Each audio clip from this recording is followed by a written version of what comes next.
Is a wholesale rewrite of Dodd-Frank necessary, or are specific tweaks sufficient?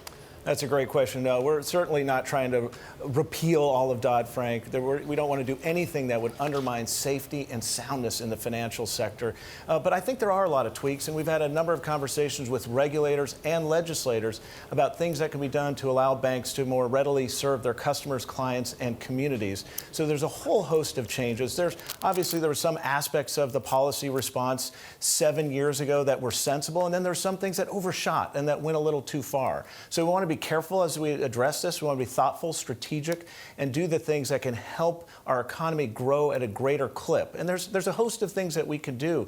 You know, number one, for example, these artificial asset thresholds. So if you're a bank of one size and then you're $1 over this artificial number, you're subject to these additional compliance burdens. That doesn't make sense. We should tailor the regulatory architecture and have it a little more based on the underlying activities of the bank rather than an artificial asset size. Community banks too. You know, a lot of your segments rightly focus on the larger financial institutions, but you got to remember, Scarlet and Julie, you have 5,300 banks in the United States that are under $1 billion in asset size, and a number of those community banks are really struggling with aspects of the policy response post Dodd-Frank that we think now is the time to address them, and we're excited that this administration is interested in doing that.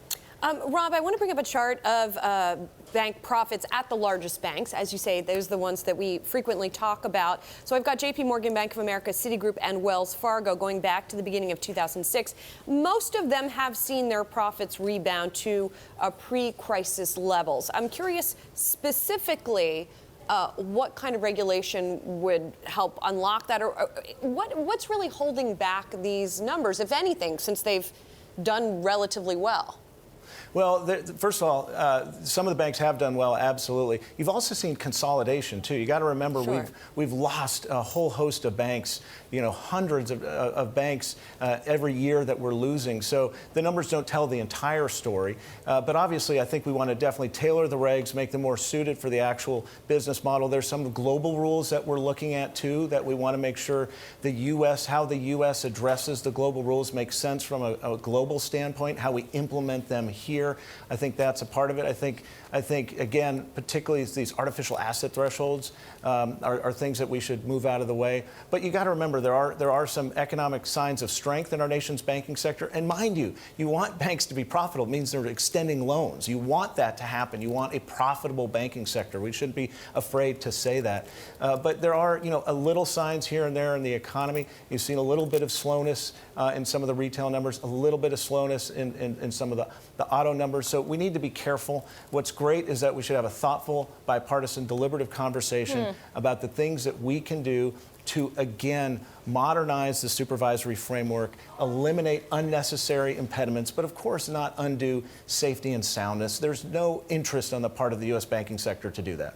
Oh, I'm glad you bring up the bipartisan aspect. There are two tracks if you're looking for financial deregulation here, one in Congress, one in the administration through Treasury. Compare and contrast what each of these plans offer and where we might get Democratic support, Democratic buy-in. Well, let's start on the regulatory side. Obviously, on Capitol Hill, you have the Choice Act. There was a hearing in the U.S. House of Representatives yesterday on the Choice Act. That is the vehicle that's going to move through the House of Representatives late spring, early summer. In the Senate, they haven't even begun to have the contours of what aspects of Dodd-Frank might be changed. That hasn't even come up yet in the Senate. On the administration side, there are two things to talk about here. Number one is the Treasury is working on the response to the President's executive order from February of this year, and they're going to present a report to the President of the United States identifying a whole host of things that the regulatory agencies can do to help our economy grow at a greater rate. We've been a part of that conversation quite openly. We've met with Treasury repeatedly and have sent them a host of materials that we've made public with a number of suggestions. Also, what's interesting, there'll be a number of regulatory appointments as well at the FDIC, the OCC, the Fed, and the CFPB over the next several months. We'll be very interested in those new women and men who might be going into those agencies. And to your question about bipartisanship, remember, you need 60 votes to move legislation through the Senate.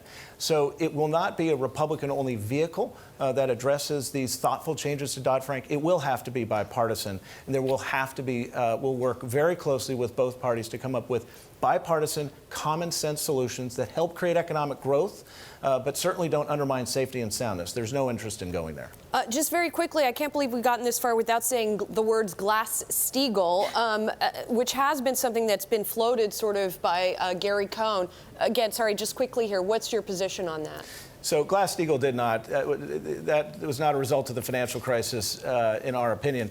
I will say this. We think the U.S. banking sector is the envy of the world because we have community banks, mid-sized banks, regional banks, and large globally active banks, each uniquely serving their clients and customers in this diverse ecosystem we have here in the United States. We don't see a need. We at the American Bankers Association do not see a need for that direction of public policy.